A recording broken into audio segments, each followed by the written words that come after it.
first of all, happy birthday. You just had a birthday. I did. We're both Virgos. You were when? September 22nd. I'm right at the end. Oh, you're much older than me. I'm right? Do you believe in astrology? I don't know anything about it, to tell you the truth. So you don't identify as a Virgo, so to speak? I don't know. I don't think I'm much of a Virgo. Virgos are very detail-oriented, very persnickety. Ask Alejandro. Virgo, not Virgo? No, I don't think he's a Virgo. Well, you're definitely a meditator. Why meditate? Why meditate? You know, when I began, I was searching for something because I didn't feel good. And there was an underlying sense of unwellness and existential, I think, crisis. And as I looked around, it was something in Eastern philosophy, specifically Buddhism, that was speaking to me. And you know, the first meditation I did was Zen meditation, in Japanese. And it wasn't an easy process. I mean, as these guys can say, you start something like that, you start to stir up things that don't necessarily want to be stirred, and can be a very emotional process. But you know, the last 45 years of a daily practice, I can say it's something that has given me extraordinary riches and friends and visions of possibility, meeting people who have a genuine deep-seated compassion and wisdom. And when you meet people like that and you say, I want that, how do I get that? And there's many ways to get there, but the one we've chosen is Buddhist meditation.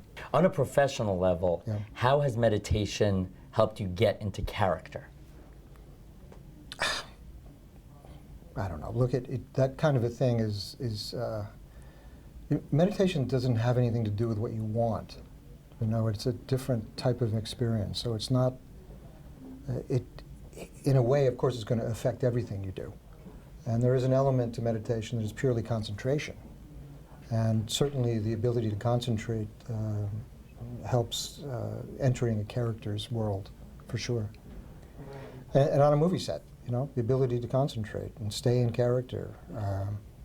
I suppose there's some effect from meditation that might come over into that. You've played many iconic roles, of course. Which character do you most identify with? Why do you guys always ask that question? Why do you not like that question? Because it's an impossible one. Is it like Sophie's Choice? No, it's just like, I suppose if you could, the best answer I've ever had for that is, at the end of my career, which hopefully is not now, No. it's going to be hundreds of characters from the theater, from movies, whatever. If you put them all in a buoy base, I am there, somewhere in that buoy base. And you're bringing things from one character to another character and another character to another character. This will end up in a character. This interaction right now. Of course it will. What kind of character will it be? Uh-oh. Yes. Deeply intelligent, funny, charming. Oh, of course. Yeah. For somebody who hasn't been practicing for over 40 years like you have, what advice would you give them? I think a lot of people think meditation is this big, insurmountable goal. What's step one? Step one is to want to do it. You know, it's like anything. It's a creative act. The same thing would make you want to play the piano or play the guitar or write a poem. It's a creative leap. And in the creative act, I think we all feel the best we can possibly feel. This is the creative act of the creation of the universe. Our minds are creating a universe moment by moment. And certainly to be in flow with that is got to be one of the greatest experiences a living being can have. Now, you don't start by aiming that high, but you have that on your map of where you're going. But you have to be humble about these things. The book these guys wrote, you know, where they were very honest and generous about sharing their foibles of wanting to take that kind of a voyage. But you take baby steps. I'm still taking baby steps. You know, this is a tradition that's thousands of years old. And we in the West are just beginning to scratch the surface of the possibilities. Now, it seems like this is really keeping you calm in a very chaotic world. Does it help you kind of stay level-headed when so much is going on? Of course it does. You've been very vocal about things beyond the entertainment world, of course. What's your assessment of the world right now?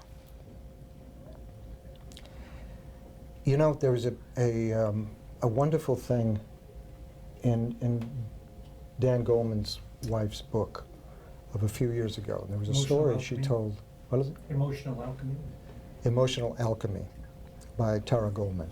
And there's a wonderful story in it. There was a grandfather talking to his grandson. And he's talking to him, he says, you know, I have two wolves living inside of my heart. They're in my chest and my heart.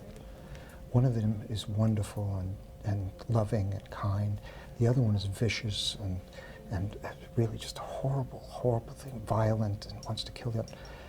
But they're fighting each other all the time. And the grandson said, Grandpa, which one's going to win?